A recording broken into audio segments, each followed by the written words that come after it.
নমস্কার। আপনারা কি বিয়ে করতে যাচ্ছেন? দাঁড়ান, আগে আপনি কি জটক বিচার করিয়েছেন?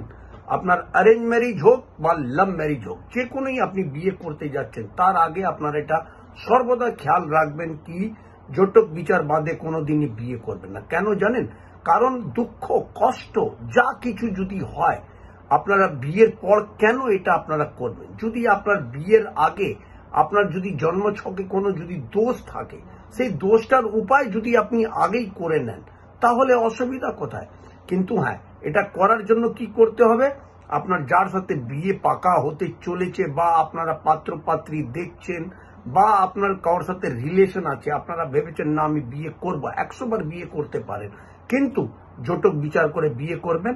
কারণ কি হয়, আপনারা হয়তো কি আছে, আজকাল কম্পিউটারের যুগ আছে, আপনারা নিজের ডেট অফ বার্থ দিয়ে দেখে 36 গুণের মধ্যে আপনাদের ফটাফট কি হয়ে গেল যে 34, 33, 35, 28 গুণ মিলছে, আপনারা বিয়ে করার জন্য খুশি হয়ে যান। কিন্তু হ্যাঁ, এটা আপনারা কি দেখেছেন কি পার্সোনাল কুণ্ডলিতে কি কোনো দোষ আছে? যেমন ধরুন মাঙ্গলিক দোষ হয়ে গেল, যেমন ধরুন মঙ্গল আর বৃহস্পতি বিয়ে করায়। আপনার কি জন্ম ছকে মঙ্গল আর বৃহস্পতিকে কি শনি কি রাহু দেখছে?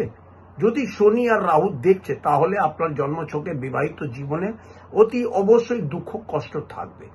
ইন ফিউচার আপনার এই দুঃখ কষ্ট না থাকুক, তার জন্য আমার এটা পার্সোনালি অ্যাডভাইস কি জন্ম ছক আপনারা অতি অবশ্যই ম্যাচ মেকিং করে আপনারা বিয়ে করবেন।